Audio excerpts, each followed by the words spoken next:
Hello, everybody. Welcome to another Doctor Theatre Podbite. It's been a little while, hasn't it? We've been on our summer recess, indeed, but we've been doing productive things, haven't we, Mr. Phil? Yeah, we've been out in the world actually watching theatre. It's The been real lovely. world. Like the old days. Yeah. Yeah, we made a triumphant return to the West End, triumphant for us, and we ended up seeing Prince of Egypt and Joseph, didn't we? That's right. I'd refer people to our earlier video on the channel to hear what we thought of those shows, and there's some reviews on our blog. But when we went to the West End, we had originally intended to see Phantom of the Opera and Cinderella, and we saw neither of those two. So both were postponed, and we've now seen our postponed Phantom, haven't we? We have. We went to Her Majesty's Theatre, and we went in a little bit cautiously, didn't we? Because we don't like change.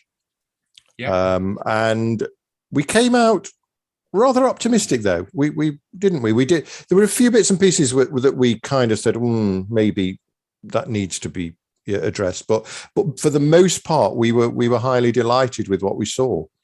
Yeah, I mean, it's the usual case of having to separate the art from the artist, because Cameron Mackintosh has really wound people off. He's not been particularly magnanimous in the way that he's talked about the orchestra that was dismissed and in the press. So there was that also that level of irritation as well. Like, let's call this what it is. It is a money making, it is to save money. But having said that, the show that is being performed every night in the West End is still wonderful, and it's still attached to the original work of Hal Prince and Maria Bjornsson, the designer, isn't it? It still feels very connected to their vision. That's right. There's a few set pieces have been removed, but having said that, by anybody else's metric, a chandelier, the candelabras coming through the floor. I mean, there's still some absolutely stunning moments in the show. And as I say in my review, I feel that the rehearsal period that this new cast has had, it's essentially it's essentially going back to the beginning. It could be the first time since the 1980s that the show's been in rehearsal for this long. I feel like they've gone back to the text a little bit and have perhaps found some character nuance that has been lost over the years. Yeah, we felt the characterizations were particularly strong in most cases. That's right. Yeah. So yeah, and the new cast, Killian Donnelly was, he was an all right Phantom. He's not the best we've ever seen. He isn't the worst I've ever seen either. But yeah, he was an okay Phantom. He delivered a nice music of the night, which is always a high point of the show. But we were particularly impressed with Lucy St. Louis as Christine. She was one of the strongest Christines we've seen. Well, I've seen anyway. No, I'd agree. I mean, I've seen some of the, some of the greats. I've seen Sierra Boggess at the 25th anniversary. And I was there in the audience, in the very cheap seats at the back. But Lucy St. Louis, no, she's quite special. And as you pointed out, often with Christines, you can get, the ones that are great vocalists and make every note sound beautiful. I mean, lest we not forget that Sarah Brightman, that was what she was a singer first and foremost, and then you sort of get the actresses that are there to try and find the layers. With Lucy St. Louis, you get both. I think it was a very nuanced performance, and also you got a sense of the inner grit of Christine as well. She wasn't just a deer in the headlights where stuff happened to her. She was quite a powerful woman. Yeah, you felt that she was, particularly at the end, that she was in charge of her own destiny. Then, in that important final layer scene, as you are often prone to remind me, is the crux of the show. We had a great time, and we would certainly recommend everybody goes to and see the Phantom of the Opera. Yes, I've got props as well. Look, we've got our props ready. That's the only prop I've got though. So Phantom, but next one on our list, hopefully, is Cinderella. But we'll next West End one is on our list. We've got some theatre before then, I think. But yeah, next one on our West End list is Cinderella. Let's see if we make it. Yeah. But there's been lots of things that have been entertaining us on the screen, both small and large. We've got the Jamie movie. Everybody's talking about Jamie. Finally, after all these months, it's a bit like the James Bond film, isn't it? Finally got released, and we loved it. It happened. It was odd timing. It was almost like we planned it. The week before, we'd seen Jamie at the theatre at the Lowry. Because the much postponed UK tour had suddenly. Oh, you've outdone me with your props now, because I haven't got no Jamie props. Oh well. So it just happened to be that with kind of within a couple of weeks of each other, we'd seen the new stage tour with a very strong stage cast, and then we were straight into the film version, and they're each their own beasts, aren't they? Oh, very, very, very much so. I mean, the characterizations like Richard E. Grant's Loco Chanel couldn't be more different from Shane Ritchie's on the stage. Both work in their respective mediums, but it's there's been very little change to the plot, but both felt like very different beasts, I think. I really like Richard E. Grant actually as Loco Chanel and Hugo. I think he did a very good job. I think he was just enough to over the top to suggest that kind of world, but with enough sadness about him, to show that he'd fallen, from his top of the bill days. Richard E. Grant's a fascinating actor because I feel that he's very much got better with age. Like I remember, in his younger days, in his kind of with Nail days, and when he was playing the Scarlet Pimpernel, I felt like he gave the same performance in everything. And I think as he's got older, he seems to have a lot more depth, a lot more range, and it could with Loco Chanel, or Hugo, you could easily fall into the category of just camping it up, but there was some really tender moments and some real heart and warmth to that performance. Yeah, I hope that that when it comes to giving out awards for these things, he's mentioned, because I think it was a great performance, as indeed was Max Harwood, the Jamie in the movie. He's quite a find. Do we know where he's come from? I'm not familiar with any of his work. No, just I think from the open auditions. I think as far as I know, but yeah, I mean he found the core of Jamie, didn't he? And delivered some of those songs wonderfully, really. And as for Sarah Lancashire and her "He's My Boy," another wonderful moment in the film. She almost steals the movie with that one song. Yeah. And I love the location filming as well. That you really got the sense of it being a small town, and get using the locations of Sheffield. No, it was very well cast across the board as well. Yeah. One of those movies that makes the leap from the stage, with some style and some panache about it. Now, I haven't been able to corroborate this, but I've heard that in the background of in Jamie's home, there's his mother. They've taken a picture of Raquel from Coronation Street in a wedding dress and photoshopped it into one of the pictures that's on the. That's background. Now I'm going to have to rewind and have a look at it, aren't I? Yeah, I mean, I missed that, but a friend told me that was bravo. A little Raquel in the background. Yeah. But something that hasn't met with quite the same plaudits at the moment is Dear Evan Hansen. Now, Dear Evan Hansen, we did see this one in the West End, but I think I must have been tight. I must have been tight that week, tightening the purse strings because I don't think I bought a program, so I haven't been able to dig my dear Evan No, Hansen. you were just tight, as in had a lot of drink. Yes. Yeah. So yeah, and we did enjoy it, didn't we? The West End production. Sam Tutty was pretty brilliant in there. I mean, I wasn't surprised that he won the Olivier Award for playing Evan Hansen. Yeah.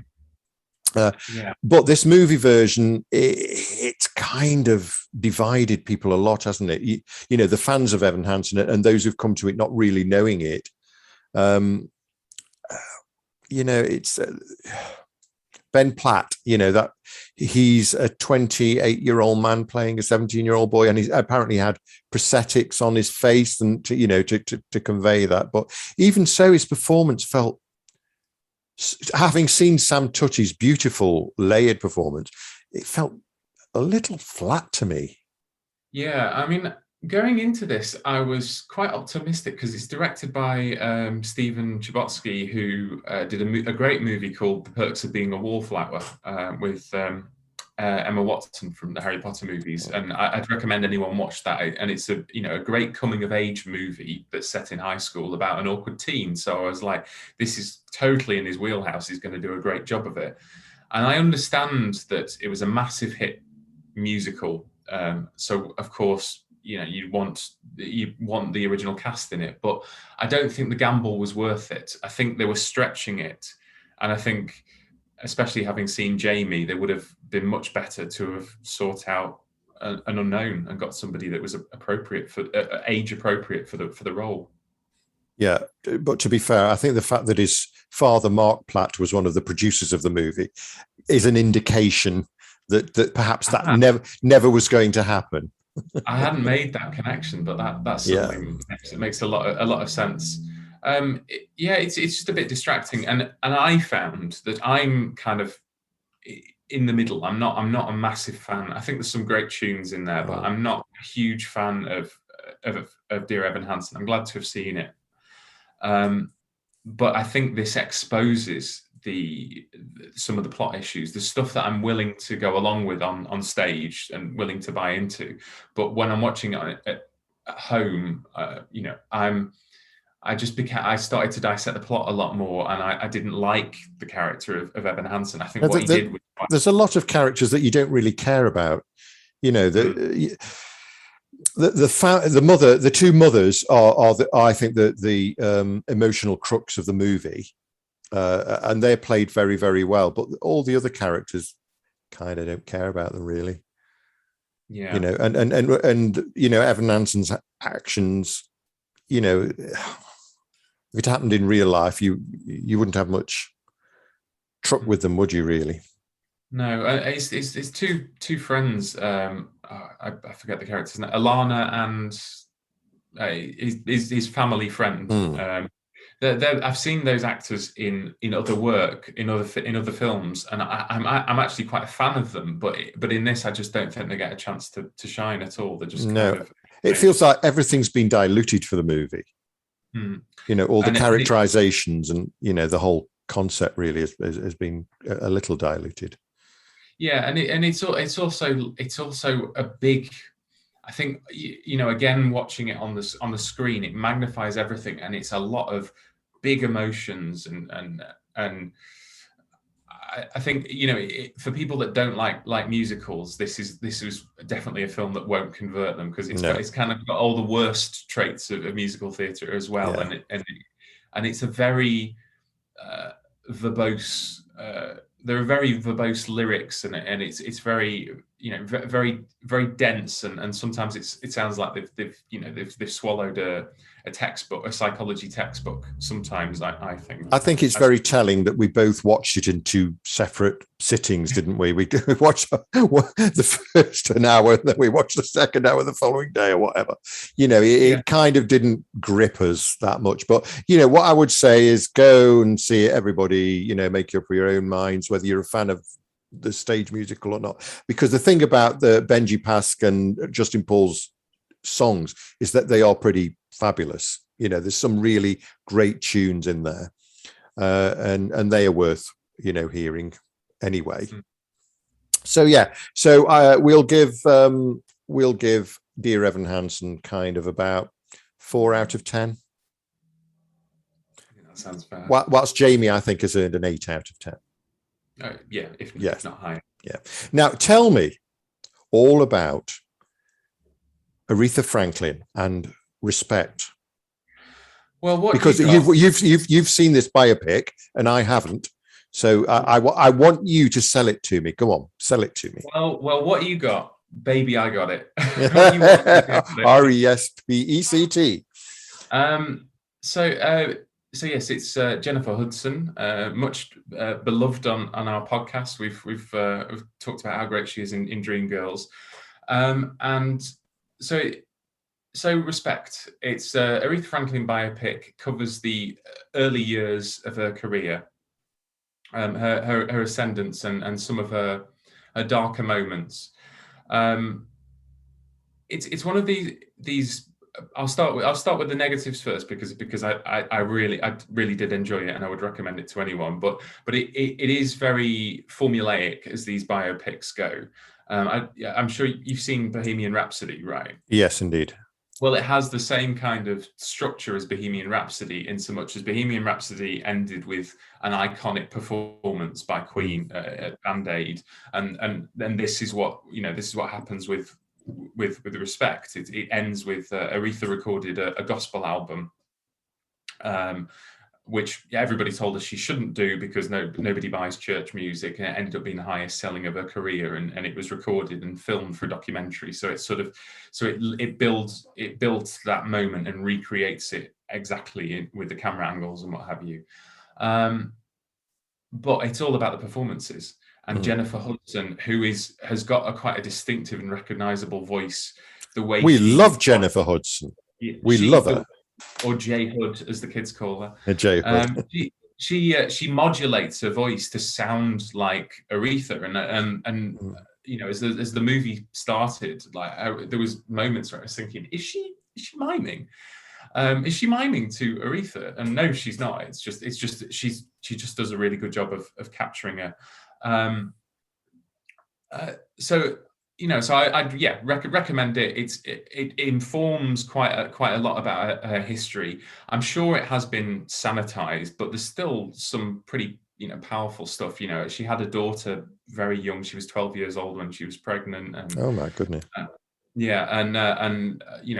first husband beat her and was quite a violent man, and she had what she called the demon, and now we would call mental health problems. She used to have these dark moments and go into a spiral. So and she medicated by using alcohol. So that's all in there. And something I did find refreshing is the way that religion is a positive force in her life. It was, we were so used to seeing movies where somebody comes out of the church and it's and it's this oppressive force that turns people away. But actually, her relationship with God saves her in many ways. So it was just nice to see it from a different perspective, because as somebody that grew up in the church, I can see the good.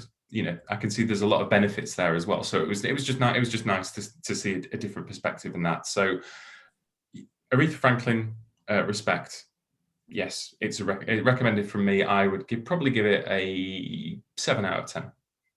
Oh, that's good. Well, I'm definitely going to watch it. No doubt about that. So yeah, I'll look forward to that. If just for Jennifer Hudson singing, what can go wrong?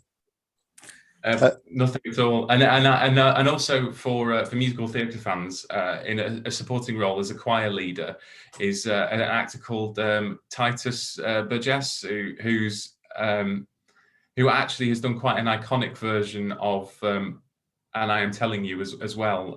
So which is worth looking up on YouTube. So, but it was just amusing to see them in a scene together when they're both excelled. Were you wanting a Dreamgirls sing-off? Yeah, pretty much. Yeah. and another thing, just moving on from there, is that we've had the streaming version of Come From Away, which I thoroughly enjoy, the New York company. Absolutely loved it. It captures the spirit of the stage show. You know that sometimes it just comes over on a screen, when you film a stage show, and sometimes it kind of does and kind of doesn't, but this one really does work. The very fact that we can see so clearly the faces and stuff helps, because they're all moving from character to character, and yeah, it really benefits from being filmed and seeing the close-ups of the faces and stuff come from away. I absolutely love the score. I'm a very folky type of person as well, and that kind of folky music sits very well with me. And I think it's always good to capture shows in their prime, because you don't know how long they're going to be around.